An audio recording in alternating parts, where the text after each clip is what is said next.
Hello students, welcome to evolution IAS guys. Modern India की series चल रही थी हमारी, और आज के लेक्चर में गाइस बहुत इंपॉर्टेंट टॉपिक है। आज के लेक्चर में ब्रिटिश लैंड रेवेन्यू सिस्टम की क्वेश्चंस को टैकल करने का तरीका और उसके जो रिक्वायर्ड कंटेंट है उसको हम आज देखेंगे। कोशिश करेंगे कि जो इम्पोर्टेंट लैंड रेवेन्यू सिस्टम थे जो ब्रिटिशर्स ने अलग अलग टाइम पे इंट्रोड्यूस किए थे, हम उनको एक कंपैरेटिव चार्ट के थ्रू और किन्ने क्या सिस्टम इंट्रोड्यूस किया और सारे इंपॉर्टेंट बेसिक्स को रिवाइज करेंगे। सो लेट्स गेट स्टार्टेड गाइस। सबसे पहले क्वेश्चन को देखो। यूपीएससी ने 2017 में इस क्वेश्चन को पूछा था। Have a look, who among the following was were associated with the introduction of Ryotwari system in India during the British rule. Option है गाइस, लॉर्ड कॉर्नवालिस। देखो क्या पूछ रहा है, ये नहीं पूछ रहा है कि किसने इंट्रोड्यूस किया, हु वर एसोसिएटेड। ठीक है, Lord Cornwallis, Alexander Read, Thomas Munro. Guys options को देखो, क्वेश्चन को प्लीज़ अटेम्प्ट करो जितना भी जानते हो, जो भी इन्फॉर्मेशन आपके पास अवेलेबल है, बिकॉज इस टाइप के क्वेश्चन यूपीएससी ने पिछले 20-22 सालों में 4-5 बार पूछे। ठीक है, सो ये एक इंपॉर्टेंट टॉपिक है और इस पे आपके स्पेक्ट्रम ने उतनी इन्फॉर्मेशन दी नहीं है गाइस। सो मुझे लगा कि इस पर एक वीडियो बनता है।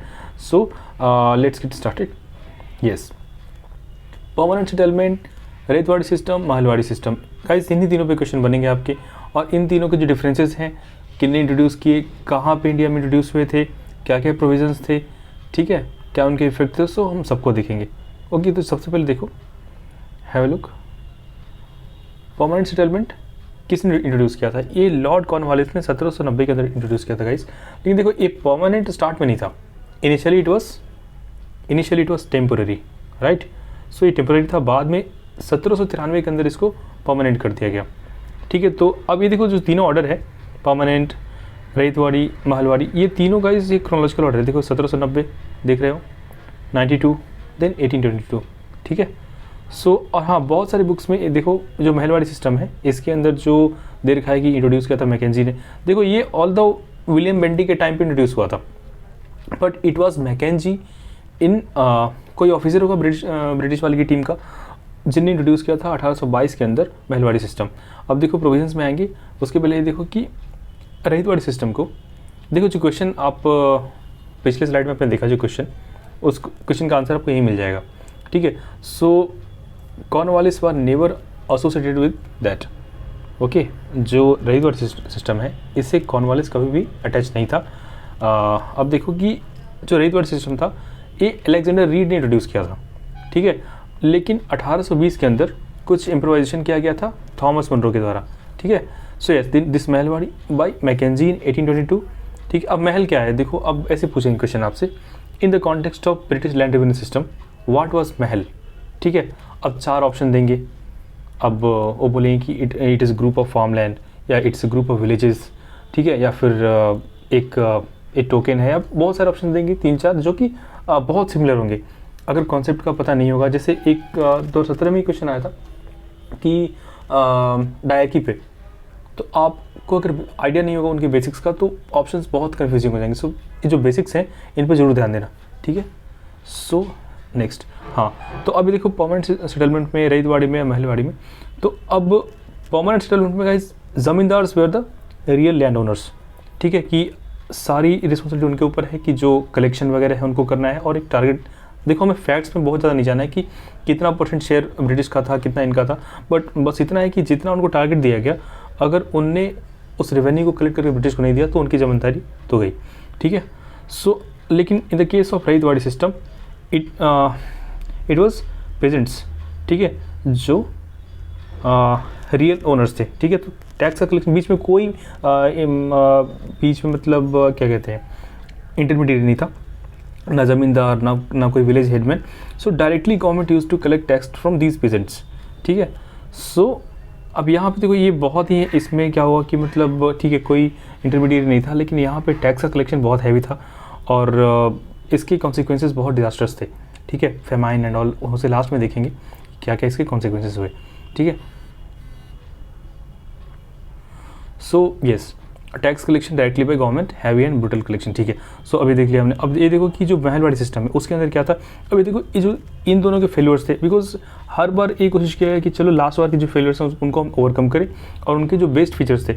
अब देखो ब्रिटिश के इंटरेस्ट में बेस्ट फीचर क्या हो सकते हैं कि maximum collection of land revenue, nothing else, ठीक है। So in this mixed model of the Mahalwari the peasants again see, यहाँ पे भी ज़मींदार नहीं है।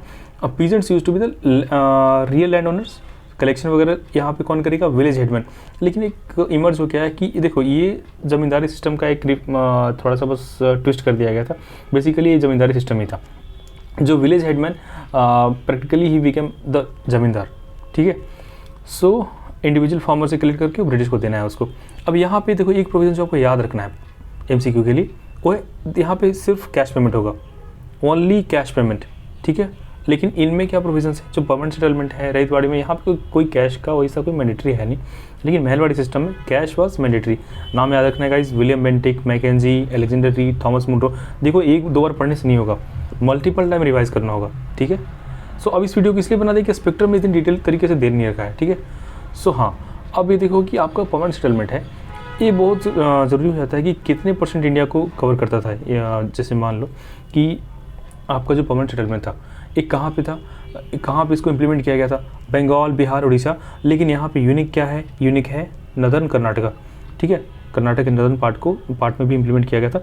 बट दिस परमानेंट सेटलमेंट जिसको कॉर्नवालिस ने इंट्रोड्यूस किया था, ठीक है। अब देखो मैं बार बार नाम इसलिए रिपीट कर रहा हूँ बिकॉज ये हर वीडियो में आप देखोगे कि मेरा एक पर्पस रहता है कि जब आप वीडियो देखो 10, 12 या 15 मिनट का, उसी टाइम एटलीस्ट इन सारी जो इंपॉर्टेंट चीज़ें हैं उनका 4-5 रिवीजन हो कम से कम, ठीक है। रिपीटेशन इज की guys. So yes, 19% of India was covered under this permanent settlement. और उसके बाद रईतवाड़ी में गाइस कहाँ कहाँ पे इंट्रोड्यूस हुआ था, मद्रास में, बॉम्बे में, आसाम के अंदर, ठीक है। जस्ट हैव अ लुक, ये होल्ड ऑन गाइस, ठीक है। सो मद्रास में, आसाम में, मद्रास, बॉम्बे, आसाम, कूर्ग, ठीक है। और सबसे ज़्यादा कवरेज इसी के अंदर हुआ था। सबसे ज़्यादा कवरेज अगर है, जैसे मान लो कि जो रईतवाड़ी सिस्टम था जिससे इंट्रोड्यूस किया था अलेक्जेंडर रीड ने और फिर इम्प्रोवाइजेशन किया था थॉमस मुनरो ने, तो ये दो नाम बहुत इंपॉर्टेंट है। सो अब इसने रईतवाड़ी सिस्टम का इम्पैक्ट जो एरिया वाइज है सबसे ज़्यादा था, ठीक है। Bombay, Madras, Assam, Coorg, right, covering 51% of India at that time. अब ये देखो कि अब महलवाड़ी सिस्टम का कहाँ पे इम्पैक्ट था, कहाँ पे इम्प्लीमेंट किया गया था, North West Frontier Province, Punjab, Uttar Pradesh, Madhya प्रदेश।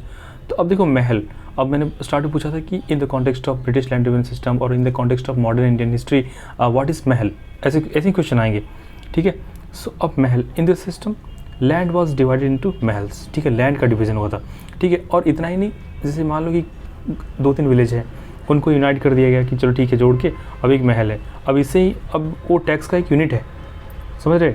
सो अब इसमें टैक्स को कलेक्ट कौन करेगा, विलेज हेडमैन। और किसको वो डिलीवर करेगा, क्या ज़मींदार को देगा, नो, वो किसको देगा, डायरेक्टली ब्रिटिश ऑफिशियल्स को, ठीक है। तो ये टैक्स का शेयरिंग मॉड्यूल याद रखना है, ठीक है। कहाँ पे इम्प्लीमेंट हुआ था ये भी याद रखना है। और हाँ, एक बात और इम्पॉर्टेंट है कि इस सिस्टम ने 30%, ऑलमोस्ट 30% ऑफ इंडिया को कवर किया था, ठीक है। किसने, महलवाड़ी ने। सो रईतवाड़ी, परमानेंट सेटलमेंट, महलवाड़ी। तो नाम याद रखने में देखो, अब कुछ डेवलप करो खुद से, कैसे कर सकते हो इसको याद। अब रईतवाड़ी है, Alexander Read, R for Read, R for Ryotwari, M for Mackenzie, M for Mahalwari. तो ये दो तो याद हो जाएंगे, बाकी रिवाइज करते करते कॉर्नवालिस वाला भी याद हो जाएगा, ठीक है। मोस्ट ऑफ द केसेस में आप लोग को याद ही हो जाता है, क्योंकि ये बस 3 ही इंपॉर्टेंट है जिनको याद करना है, कहाँ कहाँ पे आए, इंट्रोड्यूस हुए, ठीक है। अब देखो इस क्वेश्चन का आंसर क्या होगा। इस क्वेश्चन का आंसर गाइस ये होगा कि देखो यहाँ पे कॉर्नवालिस कहीं से इन्वॉल्व ही नहीं था।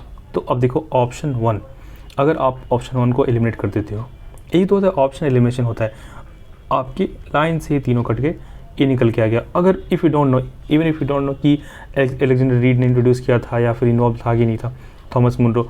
अब थॉमस मुनरो अगर आपको याद है तो अब देखो थॉमस मुनरो तो आपका 3 क्वेश्चन में है, ठीक है। यहाँ पे गाइस थोड़ा सा मिसिंग है, so I am really sorry for that, ठीक है। सो अब ये ऑप्शन सी होगा इसका right answer. So we are done with this permanent settlement, Ryotwari, Mahalwari, ठीक है।